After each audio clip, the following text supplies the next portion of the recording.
রাস্তায় যে come in তো দিচ্ছি ইন করছত না ইন তো হয়ে গেছে মালা নিয়ে আলাদা দেখছি তুই তো কাম করো না হয়ে যাবে স্যার হয়ে যাবে মালা আর কি লাগবো না লাগবো কবি না রাস্তায় কাম চলেন না নেতা নিও কি অবস্থা কাকু কি ব্যাপার লোক কথাবার্তা চলে আর রাস্তায় যে কাম দিচ্ছি তো কাম ইয়ে আইসি আই আপনার তো আল্লাহ দিলে ক্ষমতা কদ্দুরা হয় জায়গা জায়গায় জাতকির একটা দিয়ে দেন আমরা বাইর তুমিও তো আমরা বাইরছি বাইর গাড়াকে যে সময় পর্যন্ত টেন্ডার লই করে দিম যেন দান্দা লাগবো নি আরে জানি না মিয়া আরে বড় বড় কথা গেলে মি জানতে জানি নাতি দেখছো নি চলো নাটক করতে না আসেন স্যার দেখছি নিগুনি পাশা গেছে দেয়া দাও বাবা আর নিগুনি কাকু কাকু হিসেবে থাকবেন মিয়া নাতি দেখছো নি এতে মানে কি একটা ব্যবসা লই লাইলো বারে যুব সমাজটা যে দেখছো নি কন্ডে গেছে এতে একখানা ক্ষমতার বল হাই আর মতো মুরব্বীরে এত একেবারে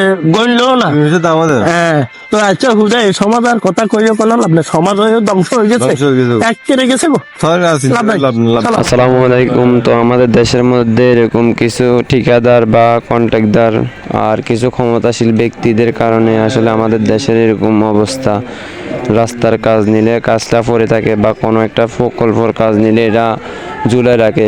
এটা আসলে কেন হচ্ছে এরাই ভালো জানে। তো আমরা চাই আমাদের দেশের সংস্কার হোক। সবাই ভালো থাকবেন আর আমাদেরকে সাপোর্ট করবেন। ঠিক আছে, আসসালামু আলাইকুম।